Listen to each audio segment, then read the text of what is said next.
안녕하세요. 오늘 저희는 보험업계 최신 소식들을 좀 모아봤습니다. 요즘 좀 시끌시끌한 이야기들이 많더라고요. 네, 그렇죠.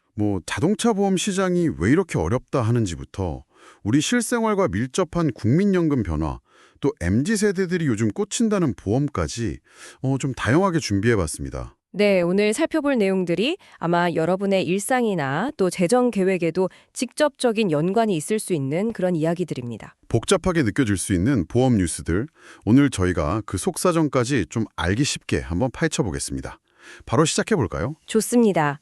배경과 의미까지 꼼꼼히 짚어보겠습니다. 자, 그럼 첫 소식입니다. 이거 정말 뉴스에 많이 나오더라고요. 자동차 보험. 손해율이 5년 만에 90%를 넘었다. 네, 심각한 수준이죠. 이 손해율? 이게 그러니까 쉽게 말하면 보험사가 보험료로 100원을 받았다면 사고 같은 걸로 보험금을 90원 넘게 내줬다. 이런 뜻인 거죠. 맞습니다. 보통 자동차 보험은 손해율 80% 정도를 이익도 손해도 안 나는 그런 수준으로 보거든요. 근데 지난 7월 평균이 92.1%까지 올라갔다는 건 이건 와, 92.1%요? 네, 이미 위험 수위를 넘어서 그냥 적자 구간에 들어섰다 이렇게 봐야 합니다. 들어오는 돈보다 나가는 돈이 훨씬 많아진 거죠. 아니, 왜 이렇게까지 된 건가요? 기사를 보니까 올여름에 비가 정말 많이 왔잖아요. 네, 맞아요. 집중호우가 컸죠. 그 침수 피해가 엄청났다고. 일주일 만에 거의 4,000대 가까이 물에 잠기고 손해액만 거의 400억 원? 이게 일단 직접적인 타격이 큰 것 같고 그렇죠. 그게 일단 컸고요. 또 고질적인 문제 있잖아요. 그 살짝 다친 건데 병원 오래 다니는 분들, 경상 환자 문제 이것도 계속 지적되고 또 예전에 보험료는 내렸는데 정비 요금은 계속 오르고 이런 것들이 다 복합적으로 작용했다 이런 분석이네요. 네, 여기서 좀 흥미로운 지점이 단기적인 악재랑 구조적인 문제가 같이 터졌다는 겁니다. 폭우는 사실 좀 예측하기 어려운 변수였다면 그 과잉 진료나 정비수가 상승 같은 문제는 사실 계속 쌓여온 부담이거든요. 그렇죠. 누적된 거죠. 근데 더 걱정되는 건 이제 하반기 되면 보통 나들이철이라 교통량 늘고 또 겨울에 눈 많이 오고 이러면서 사고가 더 늘어나는 경향이 있어요. 계절적인 요인도 있군요. 네, 이러면 적자 상황이 당분간 계속될 가능성이 높고 이게 결국은 자동차 보험료 올려야 하는 거 아니냐 이런 압력으로 이어질 수밖에 없는 거죠. 보험사로서는 참 힘든 상황입니다. 이런 상황에서 보험사들도 뭔가 움직임이 있겠죠. 마침 하나손해보험이랑 그 자회사죠. 캐롯손해보험. 여기 합병 소식이 있네요. 원래 9월 예정이었는데 10월로 살짝 밀렸다고는 하지만요. 네, 시기 조정한 건 아마 3분기 실적 마무리 잘하고 합병 진행하려는 그런 실무적인 이유로 보이고요. 이 합병의 핵심은 역시 시너지죠.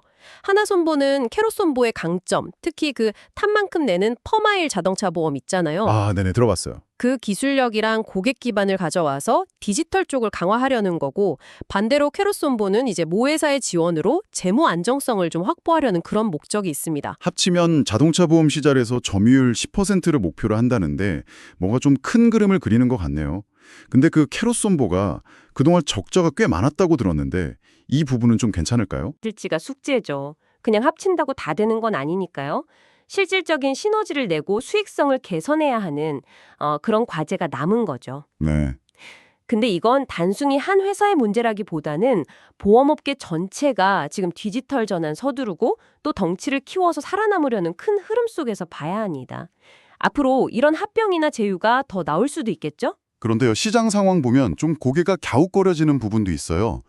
보험사 자체 실적은 안 좋다는데 GA라고 하죠. 법인 보험 대리점, 여기는 오히려 잘 나가고 있다면서요? 네, 맞습니다. GA는 이제 특정 보험사 소속이 아니라 여러 회사 상품을 다 패는 곳들이죠. 그렇죠. 비교해서 팔고. 네.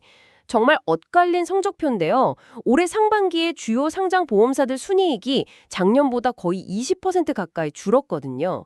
근데 인카금융 서비스나 A 플러스 에셋 같은 큰 GA들은 매출이 두 자릿수, 30% 넘게 늘어난 곳도 있어요. 아니, 왜 이런 차이가 나는 거죠? 보험사들이 GA의 판매 수수료를 엄청 많이 줘서 그렇다는 이야기가 있던데요. 네, 그게 가장 큰 이유 중 하나입니다. 보험사들이 이제 새 계약 따내려고 경쟁적으로 GA에 높은 수수료를 지급하다 보니까 그게 고스란히 GA 수익으로 연결된 측면이 크죠. 아하. 근데 이게 더 큰 그림으로 보면 보험사 입장에서는 이중고예요. 한쪽에서는 손해율 올라서 보험금 많이 나가는데 다른 한쪽에서는 물건 팔아달라고 돈을 또 많이 줘야 하는 거죠. 판매비 부담까지 늘어나는 겁니다. 그렇겠네요. 이런 구조는 보험사 수익성을 계속 갉아먹으니까 장기적으로 가긴 어렵겠죠.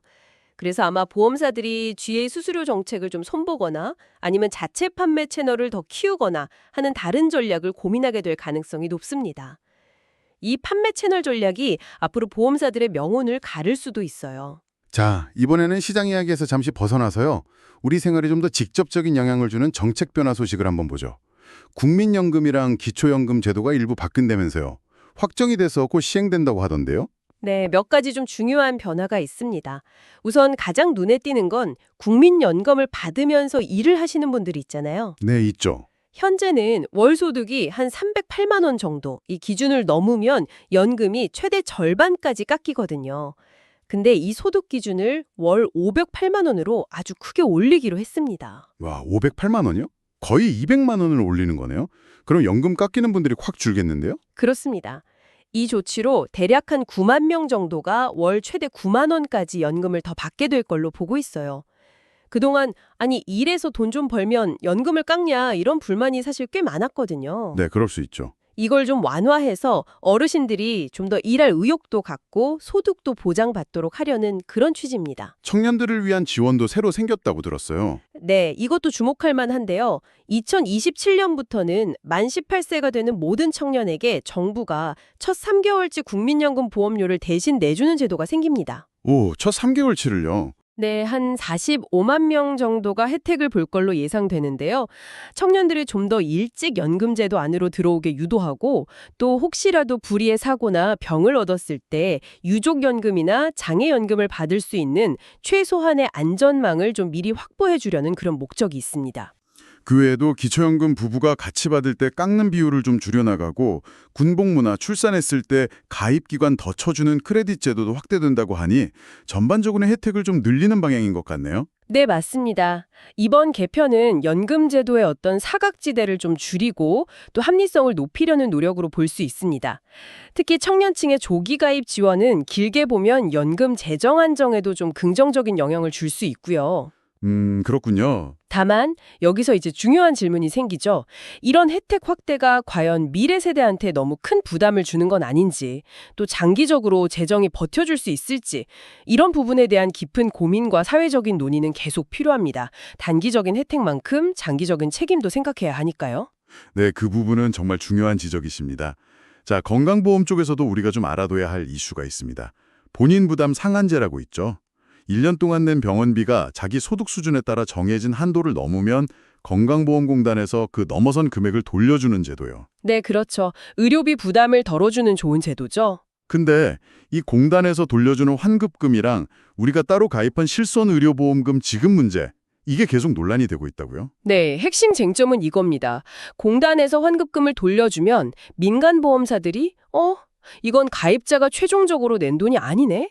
그럼 우리 실손보험금 지급 대상에서 빼야겠다. 이렇게 주장을 하는 거예요. 네. 심지어 이미 보험금을 줬다면 그 환급금만큼 다시 돌려달라고 요구하기도 하고요. 이걸 환수라고 하죠. 아니, 보험사들이 왜 그렇게 주장하는 거죠? 근거가 있나요? 네, 대법원 판결이 근거가 됐습니다. 대법원에서 뭐라고 했냐면 본인 부담 상한제 환급금은 결국 건강보험 재정에서 나간 거지 가입자가 자기 주머니에서 실제로 부담한 의료비라고 볼 수는 없다 이렇게 판단을 했어요. 실손보험은 원래 실제로 손해본 만큼 보상하는 게 원칙이니까 공단에서 돌려받은 부분까지 보험사가 또 줄 필요는 없다는 그런 논리입니다. 하지만 가입자 입장에서는 좀 억울할 수도 있을 것 같아요. 아니, 건강보험료도 꼬박꼬박 내고 또 비싼 실손보험료까지 이중으로 냈는데 환급금 좀 받았다고 보험금을 못 받거나 줬던 걸 뺏어간다. 이건 좀... 바로 그 지점 때문에 소비자 단체 같은 곳에서는 엄청 반발하고 있습니다. 아니 건강보험, 민간보험 둘 다 기여한 가입자 권리를 침해하는 거 아니냐. 불합리하다 이런 거죠. 네. 법원의 논리랑 실제 가입자가 느끼는 감정 사이에 좀 간극이 큰 사안이에요. 법적으로는 뭐 정리가 된 것처럼 보이지만 사회적인 논란이나 개별적인 분쟁은 앞으로도 좀 계속될 수 있어 보입니다. 그래서 여러분께서도 내가 받는 환급금이 실손보험금에 영향을 줄 수 있다는 점은 한 번쯤 기억해 두실 필요가 있겠습니다. 이렇게 시장 상황도 어렵고 정책 변화도 많고 그런데 와중에도 또 잘 나가는 곳은 있더라고요. 삼성생명이 상반기에 다른 회사들 좀 부진했는데 혼자서 꽤 좋은 실적을 냈다는 소식입니다. 네, 삼성생명 상반기 순이익이 거의 1조 4천억 원에 육박했어요. 엄청난 거죠. 그 배경에는 건강보험 판매가 아주 잘 된 게 결정적이었습니다. 아, 건강보험이요? 네, 특히 주목할 지표가 CSM, 계약 서비스 마진이라는 건데요. 이게 뭐냐면 보험 계약을 통해서 앞으로 벌어들일 걸로 예상되는 미래 이익의 총합을 현재 가치로 딱 계산해 놓은 거예요. 미래 이익 지표 같은 거군요. 그렇죠. 이게 높을수록 장기적으로 수익 기반이 탄탄하다는 건데 삼성생명의 신규 계약 CSM이 바로 전분기보다 16.8%나 늘었고 전체 누적된 CSM은 무려 13조 7천억 원에 달한다고 합니다. 와, 13조 7천억. 대단하네요. 실적을 이끈 건강보험 판매 비중도 1분기 74%에서 2분기에는 85%까지 확 늘렸다고 하니까 이쪽에 완전 집중하는 모습이네요. 네, 확실히 힘을 싣고 있죠. 그리고 단순히 보험만 파는 게 아니라 미래 먹거리로 요양 사업에 본격적으로 뛰어든다는 점도 좀 흥미로워요. 노블라이프라는 자회사를 만들어서 시니어 케어 시장을 공략하겠다. 네, 여기서 삼성생명의 전략 방향을 좀 읽을 수 있습니다. 당장의 이익도 중요하지만 더 길게 보고 성장성에 투자하겠다는 거죠. CSM이 높은 건강보험에 집중하면서 동시에 다가오는 초고령 사회를 딱 겨냥해서 요양사업이라는 새로운 성장 동력을 만들려는 그런 포석입니다. 보험 외에 다른 사업도 하려는 거군요. 그렇죠. 사업 구조를 좀 다각화하려는 의도도 보이고요. 근데 이미 KB나 신한, 하나금융 같은 다른 금융그룹들도 요양사업에 뛰어들었거든요. 그래서 삼성생명까지 가세하면 앞으로 좀 고급 시니어 케어 시장 경쟁은 훨씬 더 치열해질 것 같습니다. 그런가 하면 젊은 세대들 사이에서는 또 새로운 보험 트렌드가 인기라고요. 미니보험. 말 그대로 좀 작고 가벼운 보험인가 보죠. 네, 맞습니다. 미니보험은 보통 월 보험료가 진짜 싸요. 몇백 원, 몇천 원 수준이고요. 보장 내용도 딱 특정 위험 한두 개에만 집중해서 아주 단순합니다. 가입도 스마트폰 앱 같은 걸로 그냥 몇 분이면 뚝딱 끝낼 수 있고요. 사례들을 보니까 진짜 재밌더라고요. 교보라이프 플래닛에서는 회식하다 다치거나 특정 직업병 진단받거나 운동하다 다쳤을 때 보장하는 상품들이 벌써 12만 건이나 팔렸다고 하고요. 네, 인기가 많죠. 삼성화재는 지하철 늦으면 보상해주고 교보생명은 책 읽다 눈 다치면 보장해주고 롯데손보는 서핑하다 사고 나면 정말 별별 게 다 있네요. 그렇죠. 아주 생활 밀착형이죠. 이런 미니보험이 특히 MZ세대에게 잘 먹히는 이유가 있습니다. 일단 디지털 환경에 익숙하니까 간편 가입이 편하고요. 또 비싼 보험료는 부담스러운데 딱 필요한 보장만 골라서 좀 합리적으로 소비하려는 그런 성향하고도 잘 맞는 거죠. 아, 실용적인 거 좋아하는군요. 네, 보험 가입에 대한 어떤 심리적, 경제적 문턱을 확 낮춰주는 효과가 있어요.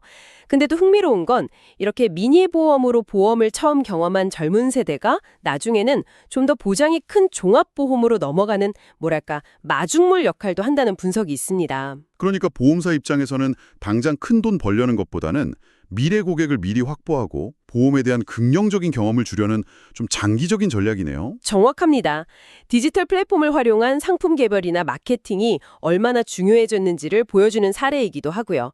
앞으로는 개인의 어떤 라이프 스타일이나 취미, 관심사에 맞춰서 더 세분화되고 기발한 미니보험들이 계속 나올 것 같아요. 그 외에 좀 짧지만 눈에 띄는 소식들도 있었어요.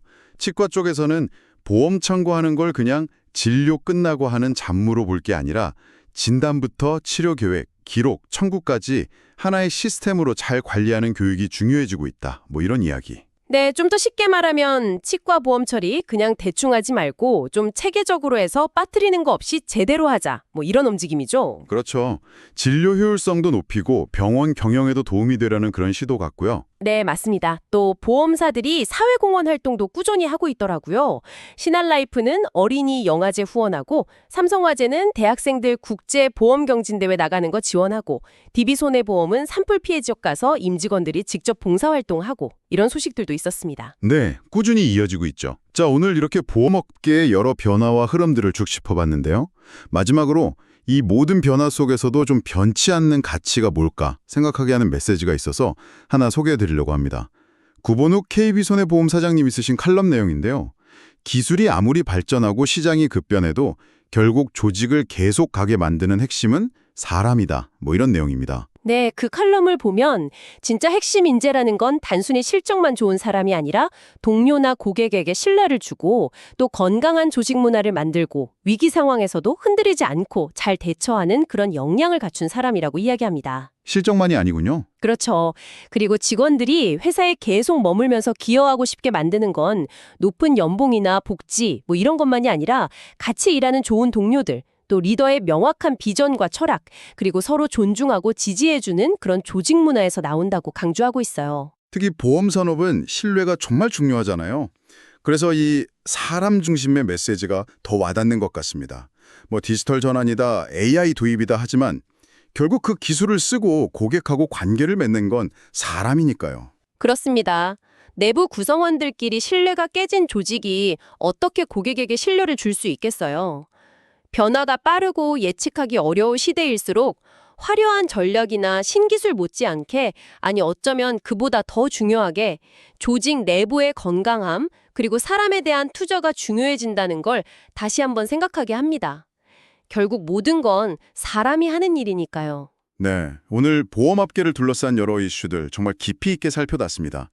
자동차 보험의 어려움 같은 당면 과제부터 국민연금 개편처럼 우리 삶에 직접 영향을 주는 변화, 그리고 미니보험이나 시니어 케어 같은 새로운 트렌드까지 정말 다채로웠네요. 그래서 이 모든 게 결국 우리에게 뭘 의미할까요? 네, 참 많은 변화가 있었죠. 당장 내 자동차 보험료가 혹시 오르지 않을까? 또 노후에 받을 연금은 어떻게 될까? 병원비 돌려받는 방식은 뭐가 달라지나? 또 나한테 맞는 새로운 보험은 없을까?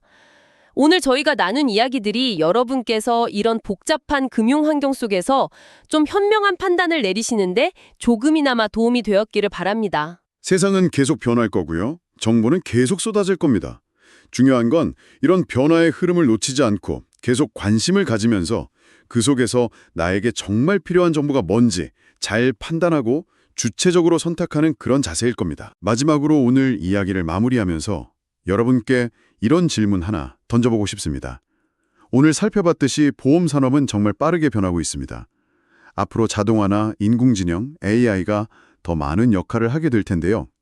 그런 미래에도 과연 아까 소개한 KB손해보험 사장님의 말처럼 사람과 그 사람들 사이의 신뢰가 여전히 보험 산업의 가장 중요한 핵심 가치로 남아있을 수 있을까요? 여러분의 생각은 어떠신가요?